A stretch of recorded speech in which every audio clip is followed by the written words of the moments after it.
Siya'y Gilgeous Alexander, sumasama na sa listahan ni na Michael Jordan, Derek Lively, viral ang pagtangkad ngayon. Mamaw ang Dallas next season at 41st pick ng Warriors. Inilaan na sa solid international prospect ngayong taon sa draft.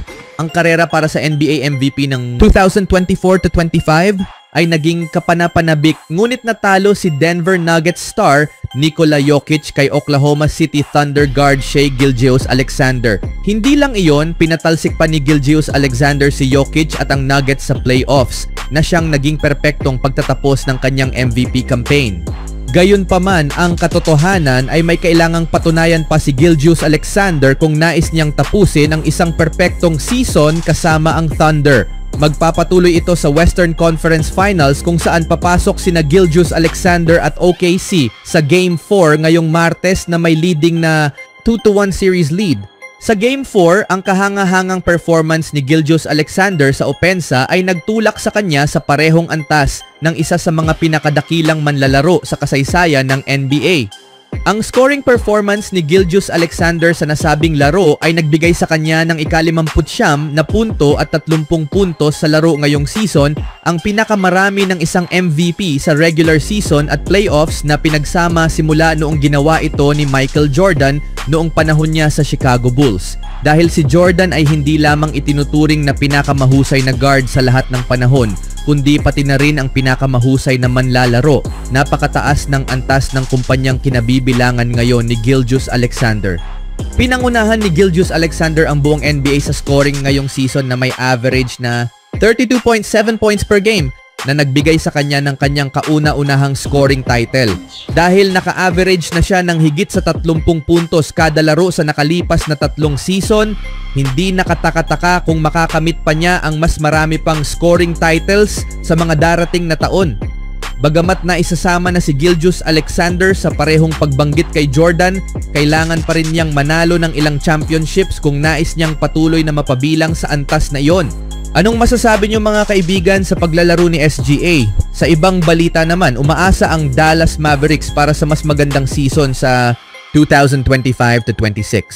Matagal nang nanghihinayang ang Dallas Mavericks sa desisyong ginawa nila na ikinagulat ng buong basketball world ang pag-trade kay Luka Doncic papunta sa Los Angeles Lakers. Mula nang umalis si Doncic sa pamamagitan ng trade, sunod-sunod ang masasamang pangyayari para sa Mavs. Na-injure si Kyrie Irving ng ACL at hindi na nakabalik para sa natitirang bahagi ng season, at si Anthony Davis ay hindi kayang buhatin mag-isa ang koponan papunta sa NBA playoffs. Sa huli, sila ay natanggal sa play-in tournament. Habang dumaranas ng isang bangungot na season at nahaharap sa malabong kinabukasan, biglang nagkaroon ng pag-asa ang Mavs. Sa kabila ng 1.8% chance, sila ay pinalad na manalo sa NBA Draft Lottery at ngayon ay may pagkakataon silang piliin si Cooper Flagg, standout mula sa Duke at tinatayang magiging number 1 pick. Dahil si Cooper Flagg ay inaasahang magiging bagong mukha ng kanilang prangkisa kasabay ni na Kyrie Irving at Anthony Davis, handa na ang Mavericks para sa bagong simula sa post-Luka Doncic era. Bagamat siya pa rin ang itinuturing na public enemy number 1 sa Dallas, handa na si General Manager Nico Harrison sa kanyang off-season plans para sa Mavs. Isang mahalagang bahagi ng 2025-26 season for Mavs ay si Derek Lively, at sa ngayon mas marami pang dahilan ang koponan upang maging interesado sa patuloy na pag-unlad ng batang sentro. Sa mga kamakailang pre-draft events na isinagawa ng Clutch Sports, dumalo sina Davis at Harrison bilang kinatawan ng Mavs at bahagi rin ng delegasyon si Lively. May isang larawan na kumakalat ngayon sa NBA internet kung saan tila mas matangkad na ngayon ang 21 taong gulang kaysa sa kanyang nakalistang taas na 7 feet 1 inch. Dahil sa nakita, marami ang gumawa ng reaksyon ng mga Mavs fans sa paglaki ni Lively. Sa X, nagulat ang mga tagahanga ng Mavericks sa bagong larawang nagpapakita kay Derek Lively. May isang fan na nagsabi, "Wow! Tumangkad ng 2 pulgada si Derek Lively ngayong off-season, hindi ka panipaniwala." Dagdag pa ng isa, "Bakit parang mas matangkad pa siya kay AD?" Samantala, may isa pang tagahanga ng Dallas ang nagsabi, "Lively, grabe, AD at Lively, yung frontcourt na yan mahirap talunin sa opensa, mukhang si Gafford ang magiging odd man out o backup center. Parang si David Robinson ang growth niya." Sabi naman ng isa pang Mavericks fan, "Problema ang magiging rim protection nila. Sa kabilang banda, may isang fan na nagpakita ng pag-aalala. Maganda nga yan, pero ibig sabihin mas delikado siya sa injury. Karaniwan sa sobrang tatangkad na players sa NBA ay nagkakaroon ng problema sa paa. May stress fracture na siya dati sa paa. Sana hindi na maulit. Habang biro naman ng isa pang fan, ayan, ititrade na naman siya papuntang Lakers. Nalimitahan sa 36 na laro at nahirapan sa kanyang sophomore season dahil sa mga injury. Inaasahan na si Lively ay muling babangon at magiging mas malakas para sa Mavs sa susunod na season. Kung makakalaro siya ng buong 82 laro sa susunod na season, malaki ang posibilidad na maging matagumpay ang taon ng Mavericks. Anong masasabi nyo sa Dallas sa susunod na season mga kaibigan? Sa sumunod na balita naman, maganda ang naging kabuuang season para sa Golden State Warriors matapos nilang makarating sa ikalawang round ng playoffs kahit na nahirapan sila sa simula ng season. Hindi natapos ang season ng Warriors sa paraang inaasahan nila dahil natalo sila sa loob ng 5 laro kontra sa Minnesota Timberwolves sa ikalawang round, bagamat wala ang kanilang star guard na si Stephen Curry.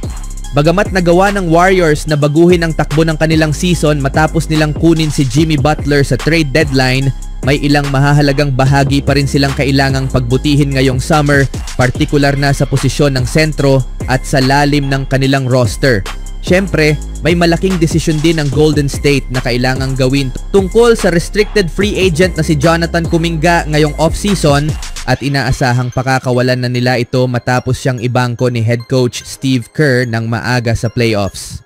At inaasahang pakakawalan na nila ito matapos siyang mabench ni head coach Steve Kerr ng maaga sa playoffs. Dahil dito, iniulat ni Kyle Boone ng CBS Sports na pinili ng Warriors si Alex Tuhey bilang 41st overall pick in 2025 NBA Draft upang mapalakas ang kanilang forward position at roster depth. Si Tuhey ay nakatawag ng pansin sa NBA Draft Combine dahil sa matitibay niyang sukat at maayos na shooting sa mga drills. Ang produktong mula Australia ay kakalipas lang ng 21 taong gulang at mahusay ang naging paggamit niya ng kanyang mga nakaraang season sa NBL ayon kay Boone. Si Tuhey ay isang international prospect na naglaro ng huling 2 season sa NBL sa Australia. Noong nakaraang season, ang 21 taong gulang na forward ay may average na 10.6 points, 4 rebounds, 1.3 assists, 1.4 steals at 0.8 blocks per game. Habang may shooting percentage na 44.9% from the field at 31.0% from the 3-point range.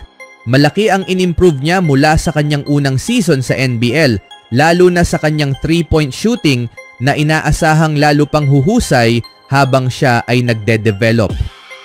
Umakyat si Tuhey sa ilang draft boards at marami ang naglalagay sa kanya sa pagitan ng huling bahagi ng first round at unang bahagi ng second round. Dahil sa kanyang defensive abilities at pagbuti ng kanyang scoring, maaaring maging magandang fit siya sa Golden State, lalo na kung tuluyan ng pakakawalan ng team si Kuminga ngayong summer. Marami rin sa mga NBA fans ang nagsabing may similarity sila ni Cooper Flagg. Anong masasabi niyo mga kaibigan sa batang ito?